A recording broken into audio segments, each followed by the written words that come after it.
안녕하십니까. 지역사회복지론 제5주차 강의 2차 시 수업을 시작하도록 하겠습니다. 지난 시간에 이어 이번 시간에도 지역사회복지 실천 모형에 대해서 살펴보도록 하겠습니다. 자, 우리가 지난 시간에 다루던 내용은 이제 미국의 로스만이 제시한 세 가지 모델, 지역사회 개발 모델, 사회계획 정책 모델, 그리고 사회행동 모델이라고 하는 세 가지 모델에 대해서 살펴봤는데요. 자, 이번 시간에 다룰 웨일과 gem블이라고 하는 모델 역시 이 로스만의 모델의 연장선상에 있다라고도 보셔도 될 것 같습니다. 그래서 이 로스만이 제시한 세 가지 모델을 좀 더 세분화시켜 놓은 모델이라고 보시면 될 것 같고요. 크게 8가지 모델로 구분이 됩니다. 이 8가지 모델의 기준들을 한번 살펴보면 근린 지역의 지역사회 조직, 기능적인 지역사회 조직, 지역사회의 사회경제개발, 사회계획, 프로그램 개발과 지역사회 연계, 정치사회행동, 연합활동, 사회운동 이렇게 총 8가지 유형으로 구분이 됩니다. 이 웨일과 gem블의 8가지 모형에 대한 비교는 우리 교재 135페이지와 136페이지에 도표로 잘 정리되어 있으니까요. 자, 이 영상을 시청한 이후에 도표를 보시면서 좀 더 자세하게 살펴보시기를 권해드립니다.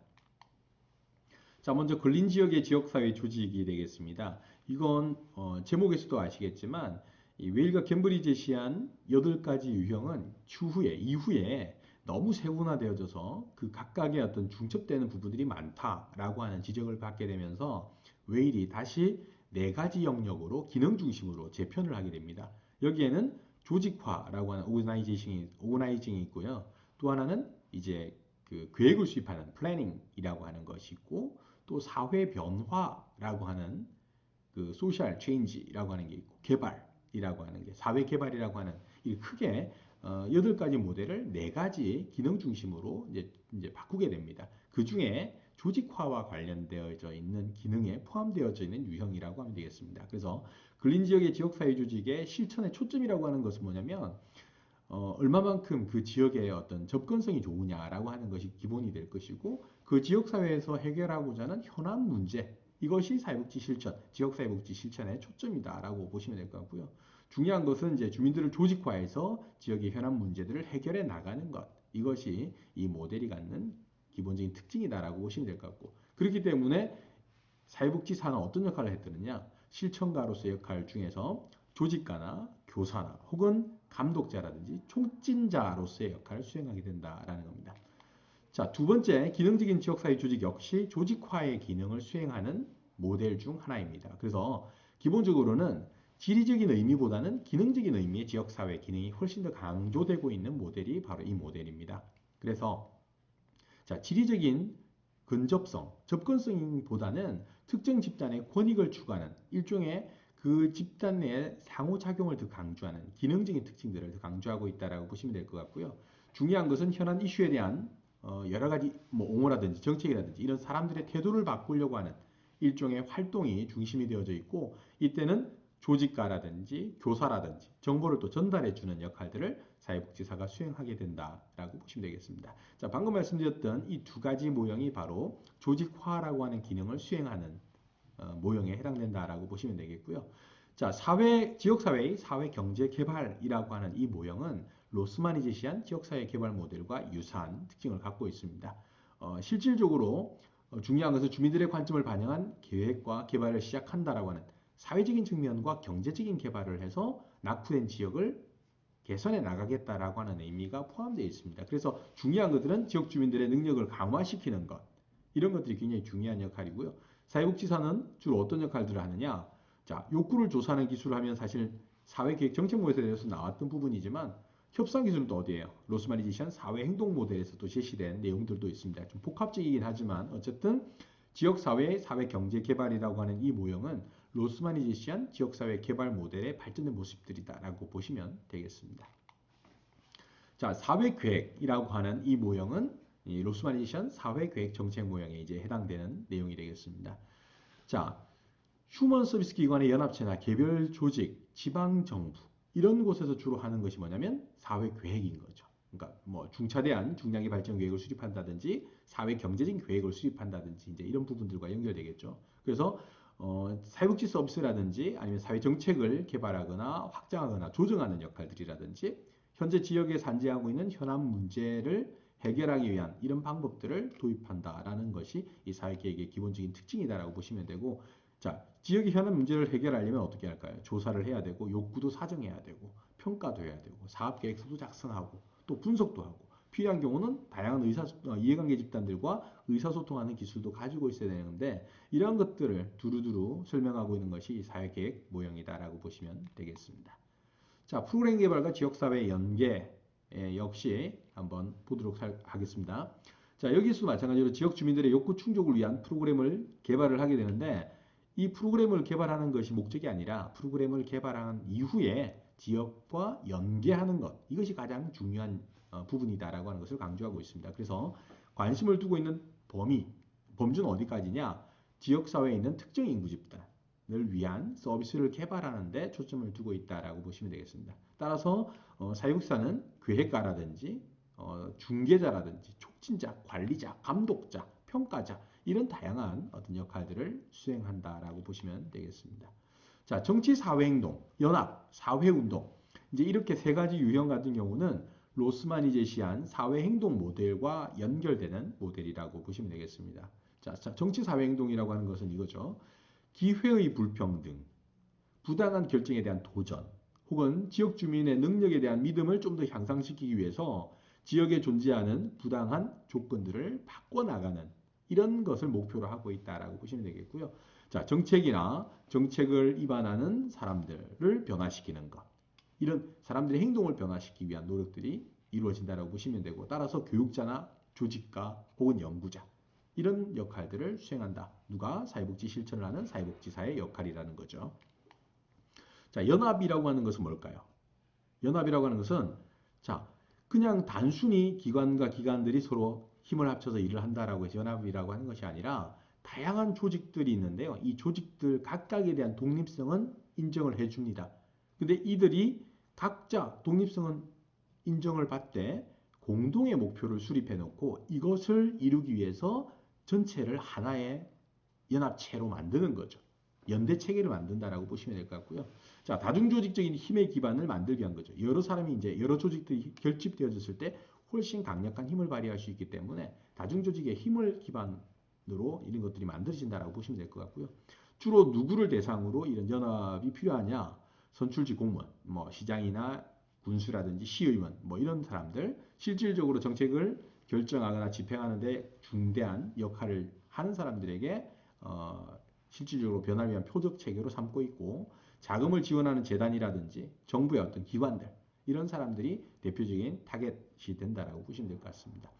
이때 사회복지를 실천하는 사회복지사들의 역할이라고 하는 것은 실제 지도자라든지 대변가라든지 중개나 때로는 상대방을 설득하기 위한 협상 기술 이런 것들을 갖추고 있어야 된다라고 보시면 되겠습니다. 자, 마지막으로 사회운동이라고 하는 건데요. 사회행동 모델의 특징들을 또 그대로 담고 있습니다.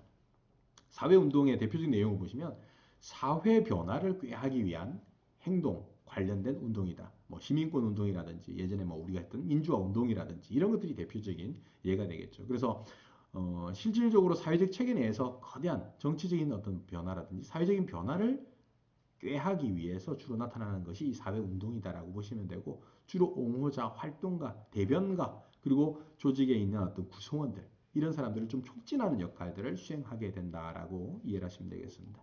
자, 웨일과 갬블의 모델이 너무 세분화되어 있기 때문에 이거 어떤 모델일까 하는 내용상의 이해가 좀 부족할 수가 사실 있습니다. 그래서 지금 웨일과 갬블의 모델을 재분류한 내용들이 지금 화면에서 제시가 되고 있는데요.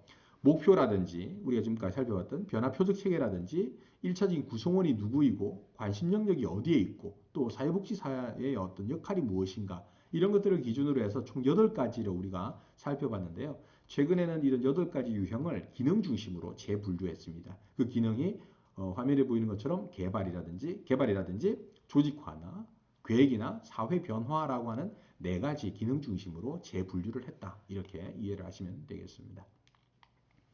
자, 그러면 테일러와 로보츠의 모델이라고 하는 게 또 있습니다. 이 모델 역시 로스만이 제시한 지역사회개발, 사회계획정책, 사회행동 모델이라고 하는 이 세 가지 모델을 중심으로 해서 두 가지 모델을 더 추가를 합니다. 그 두 가지 모델이 뭐냐? 프로그램 개발 및 조정 모델이라고 하는 것과 지역사회 연계 모델이라고 하는 이 두 가지 모델을 더 추가해서 지역사회복지 실천 모델을 제시를 했습니다. 자, 테일러와 로버츠가 제시한 이 모델의 특징이라고 할 수 있는 건 뭐냐면 후원자와 클라이언트의 권한이 어디에 있는, 누구에게 더 많이 권한이 주어졌느냐 하는 것들이 이 모델을 구분짓는 기준이 된다라고 보시면 될 것 같습니다.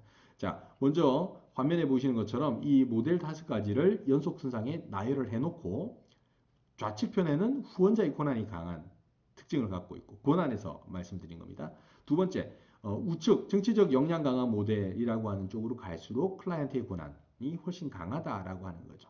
자, 누구의 권한이 강하냐? 그러면 후원자의 권한이 강한 모델의 경우는 프로그램 개발 및 조정 모델이나 계획 모델에 해당될 것이고 클라이언트의 권한이 강하다라고 하면 정치적 역량 강화 모델이나 지역사회 개발 모델이 클라이언트의 권한이 훨씬 강한 모델이다라고 보시면 될 것 같아요. 그러니까 각각 모델의 어떤 특징들은 밑에서 공공기관 중심으로 프로그램을 개발한다든지 조사 연구 분석을 강조하고 과정 지향적인 어떤 실천을 하는 계획 모델이 있을 수 있고 또 클라이언트의 문제를 지역사회에 연계하는 지역사회 연계 모델이 있을 수 있고 역량 개발이나 문제 해결 과정을 지원하는 지역사회 개발 모델이 있을 수 있고 또 마지막으로 소외 집단의 사회적인 참여나 권리를 강화시키기 위한 정치적 역량 강화 모델 이렇게 5가지 모델로 구분할 수가 있습니다. 자, 이 테일러와 로버츠의 모델을 이렇게 설명을 드리는 이유는 실제 사회복지사 1급 국가 자격 금정 시험에 출제해낸 바 있습니다. 최근에. 그래서 이 화면상에 있는 내용들을 머릿속에 연상을 시킨 다음에 보기에는 권한, 후원자나 클라이언트의 권한을 거꾸로 이렇게 제시를 한다든지 또 잘못 제시를 해서 틀리게 만드는 지금 그런 경향들이 있습니다. 그래서 후원자의 권한과 클라이언트의 권한이 누가 더 많이 갖고 있느냐 하는 거에 따라서 모델이 이렇게 세분화되어졌다라고 하는 것을 좀 기억을 해주시고요. 클라이언트의 역할, 권한이 좀 더 강조가 되고 있다라고 하는 것은 로스만이 제시한 사회행동 모델의 어떤 특징들과 관련이 있는 쪽에 해당된다라고 보시면 될 것 같아요. 그래서 지역사회 개발 모델이나 정치 역량 강화 모델은 실질적으로 그 지역의 구성원들에게 사실은 어떻게 보면 권한이 훨씬 강하게 주어진다라고 보시면 될 것 같고 프로그램 개발이나 조정, 계획 모델 같은 경우는 실질적으로 지역의 구성원보다는 이 구성원들이 살아가는 데 필요한 여러 가지 정책이나 계획을 수립하는 재원을 제공하는 후원자 혹은 재정 지원자에게 권한이 훨씬 더 크게 작용한다라고 하는 것을 기억을 해주시면 되겠습니다. 자, 문제를 한번 풀어보고 지나가겠습니다. 자, 로스만의 지역사회 조직 모델 중에서 어떤 모델에 관한 설명일까요? 자, 그러면 자, 보기에 5가지가 나와 있는데 자, 이 5가지 보기를 생각할 때 분명히 중요한 건 뭐냐면 로스만이라고 하는 학자의 그 모델을 제시했기 때문에 보기 중에서 3가지를 떠올리시면 돼요. 지역사회 개발과 사회계획정책, 사회행동 3가지 모델이기 때문에 자, 2번과 3번과 5번 어떻게 보면 1번과 4번은 웨일과 갬벌 혹은 테일러와 로버츠의 모델에서 나왔던 거기 때문에 실질적으로 정답에서는 거리가 멀다라고 보시면 될 것 같고요. 자, 2번, 3번, 5번 중에서 이 보기에서 제시한 4가지 기준을 충족하는 것을 찾으시면 되겠습니다. 자, 변화 매개체로서 과업지향의 소집단을 활용하고 권력 구조에 있는 구성원을 협력자로 인식한다. 자, 기본 변화 전략은 자신의 문제 결정 및 해결에 다수의 사람이 참여하는 것이다. 변화 전술로 합의를 사용한다. 자, 그러면 이제 기본적인 정답을 찾으실 수가 있겠죠. 자, 여러분들이 보시기에는 정답이 어떤 거라고 생각하십니까? 지역사회 개발이 되겠습니다. 왜냐하면 변화를 위한 전술, 지역사회의 변화를 꾀하기 위해서 합의라고 하는 것을 활용한다라고 하는 거죠. 자, 기본적인 지역사회 개발 모델의 전제가 뭐였냐면 자, 다 함께 모여서 문제를 해결해 나가자라고 하는 거죠. 왜? 서로 모여서 의견을 모으고 중지를 모아서 해결점을 찾아 나가는 과정이고 자, 다수의 사람이 참여하는데 자발적인 참여, 민주적인 협동, 토착적인 지도자의 발굴 이런 것을 특징으로 하는 것이 바로 지역사회 개발 모델이다라고 이해를 하시면 되겠습니다. 자, 지금까지는 우리가 미국의 지역사회복지 실천 모형에 대해서 살펴봤다면 이번 시간에는 이제 영국의 지역사회복지 실천 모형에 대해서 살펴보도록 하겠습니다. 자, 사실 이제 영국의 지역사회복지 실천 모형은 앞서 1차 시 때도 개괄적으로 말씀을 드린 바와 같이 자, 민간을 중심, 민간 조직이나 민간 단체를 중심으로 해서 이루어진 지역사회복지 실천의 특징을 가지고 있는 미국과는 조금 차이가 있습니다. 그래서 중앙정부 차원에서 이루어진 활동들이 주를 이루고 있는데요. 그 대표적인 모델이 크게 세 가지로 구분이 되고 있습니다. 그 첫 번째가 탈시설화 모형이라고 하는 게 있고, 그 다음으로 지역사회 보호 모형, 그 다음에 민간협동, 지역사회복지 서비스 모형이라고 하는 이 세 가지가 대표적인 모형인데요. 이것은 사실 그 시기 순으로, 시대 순으로 조금씩 발전해 온 특징들을 가지고 있습니다. 자, 사실 이제 어떻게 보면 이제 20세기에 들어와서의 어떤 특징들을 나열을 한 것이라고 보시면 되겠는데요. 사실 급여나 서비스가 필요한 사회복지 대상자, 뭐 아이들이나 청소년, 노인, 장애인, 뭐 이런 여러 가지 사회적으로 좀 취약성을 가지고 있는 인구 집단의 지원이라고 하는 것은 전통적으로는 시설에서 보호를 받아온 것이 일반적입니다. 그런데 이 일반적으로 시설에서 보호를 받고 있던 사람들이 자, 시설에서 일정 기간 동안에 생활을 하면서 어느 정도 자립할 수 있는 역량을 갖게 되고 그렇게 되면 이제 시설을 퇴소해서 지역사회로 다시 복귀를 해야 하는데 사실 이 복귀가 이루어지지 않고 스스로 자립이 이루어지지 않는 사람들에게 보다 좀 강제력을 동원해서 의도적으로 자립을 유도하려고 하는 그런 과정에서 나타난 것이 일종의 스티그마 티어리라고 하는 낙인 이론 이런 것들이 나타나기 시작했죠. 자, 그러면 실질적으로 대표적인 예를 한번 본다 그러면 생활시설을 탈시설화라고 하는 모형이 갖는 의미는 시설을 벗어나자라고 하는 건데 시설을 없애자라고 하는 개념하고는 또 좀 차이가 있습니다. 자, 지역사회에서 보호를 원칙으로 하되 지역사회에서 보호를 받기 곤란한 집중적인 치료나 지원이 필요한 사람들은 시설에서 당연히 보호를 받아야 되겠죠. 근데 이 모형에서 얘기하고 있는 탈시설화 모형은 생활시설, 실제 급여나 서비스가 필요한 사람들이 생활하고 있는 이 공간을 지역사회와 같이 공유하자. 어떻게 보면 지역사회 시설을 개방하고 자유로운 어떤 입출입이 가능하도록 만들자라고 하는 거죠. 그래서 예전처럼 담벼락이 굉장히 높게 쌓여져 있고 시설이 굉장히 도시 외곽에 변두리 쪽에 있거나 이런 특징들을 보이던 이 시설들을 담을 허물고 공간을 지역사회 구성원들과 함께 공유하는 이런 형태로 해서 시설의 어떤 사회화를 도모하기 위한 모형이 바로 탈시설화 모형이다라고 보시면 되겠습니다. 그래서 지역사회와 유기적인 활동을 맺도록 지원하는 모형이 바로 이 탈시설화 모형이다라고 이해를 하시면 되겠고요.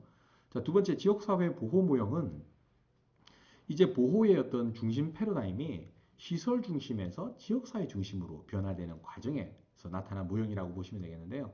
주로 사회복지 대상자들이 급여나 서비스를 필요로 하는 사람들이 시설에 입소하지 않고 본인이 거주하고 있는 집이나 혹은 집에서 시설이나 병원으로 통원을 하면서 급여나 서비스를 이용할 수 있도록 하는 이런 그 모형이 지역사회 보호 모형이라고 보시면 될 것 같고 자, 본인이 거주하고 있는 지역사회 내에서 자립적으로 생활에 나아갈 수 있도록 지원해 주는 것을 이 지역사회 보호 모형이다라고 이해를 하시면 되겠습니다.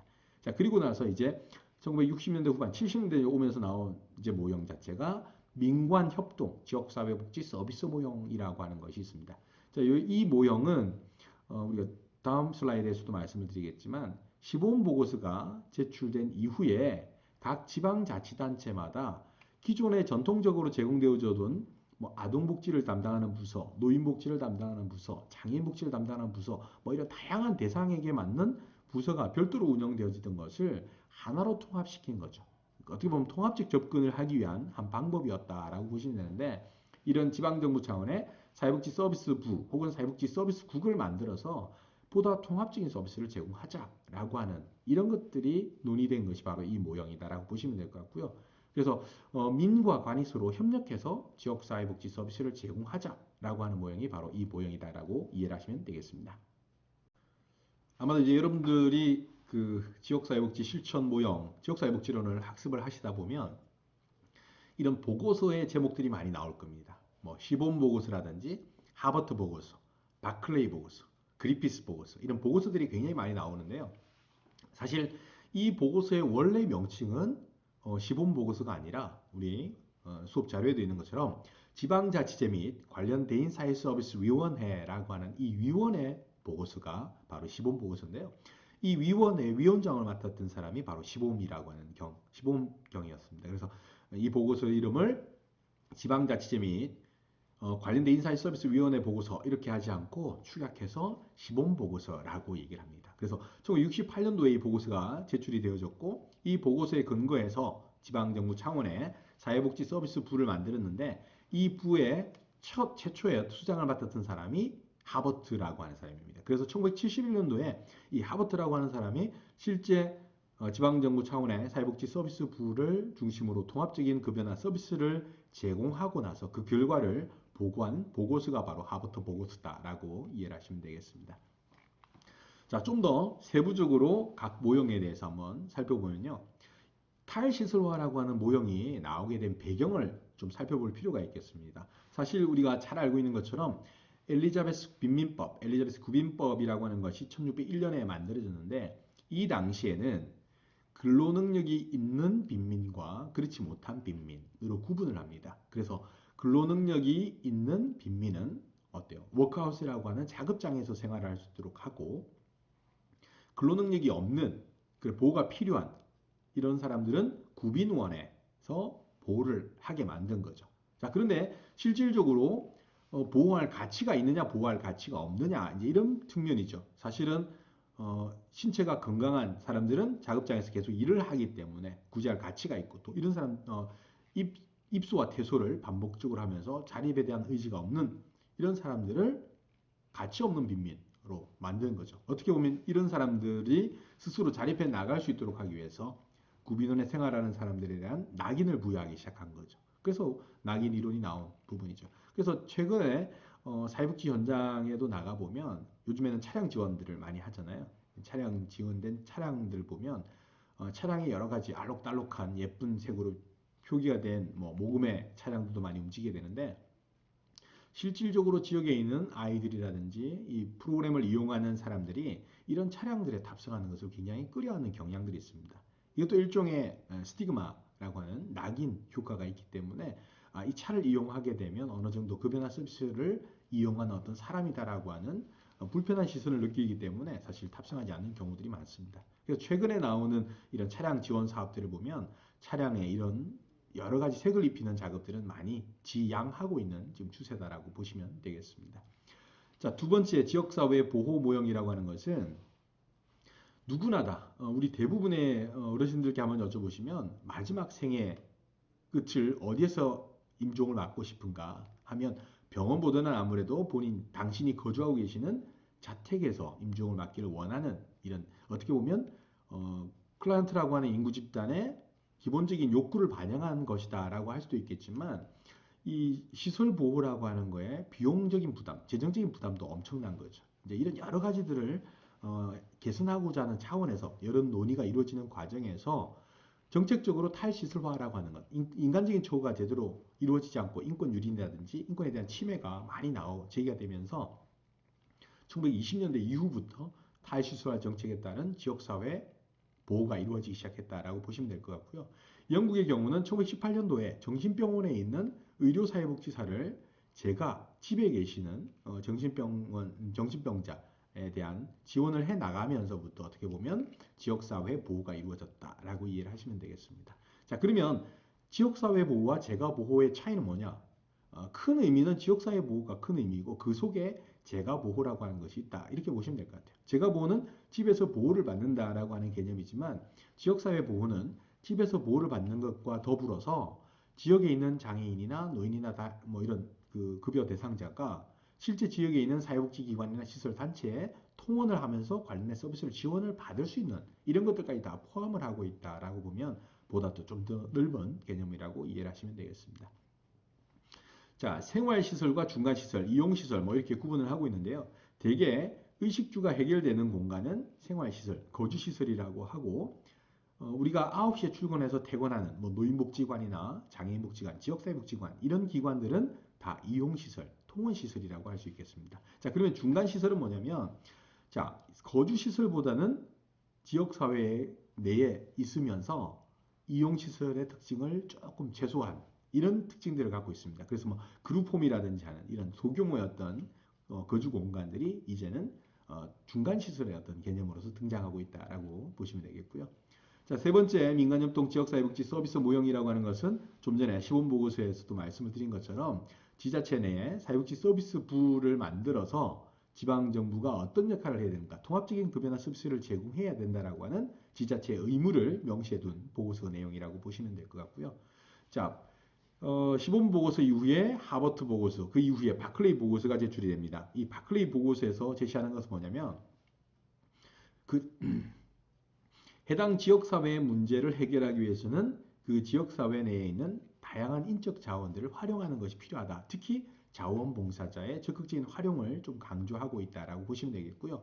자, 특히 지역사회를 중심으로 한 사회복지 실천을 굉장히 중요시하고 있고, 특히 여기에는 이 실천을 행하는 사회복지사의 역할, 직무 이런 것들을 강조하고 있는 보고서가 바로 이 바클레이 보고서다라고 이해를 하시면 되겠습니다. 자, 마지막으로 이제 하나 모델을 참고 삼아 말씀을 드리면 포프레 모델이라고 하는 것이 있는데요. 이거는 이제 영국의 경험이라고 하는 것이 탈시설화, 지역사회 보호, 민관협동, 지역사회복지 서비스 모형이라고 하는 이 세 가지 모델을 말씀을 드렸는데, 이 모델을 기반으로 해서 자, 영국의 지역사회복지 실천을 보호라고 하는 것과 액션, 소셜 액션이라고 하는 행동이라고 하는 이 두 가지를 양극단에 놓고 연속선상에 8가지 모델을 쭉 나열을 했다라고 보시면 됩니다. 어떤 모델은 보호라고 하는 것을 더 강조하고 또 어떤 것은 행동이라고 하는 것을 더 강조한다. 이제 이런 특징으로 보시면 될 것 같아요. 그래서 이런 모델들은 앞서 말씀드린 것처럼 각각 독립적인 것 같이 보이지만 사실은 하나의 연속선상에 있다. 어떤 것을 더 강조하느냐 하지 않느냐 이런 차이만 있을 뿐이다라고 이해를 하시면 되겠습니다.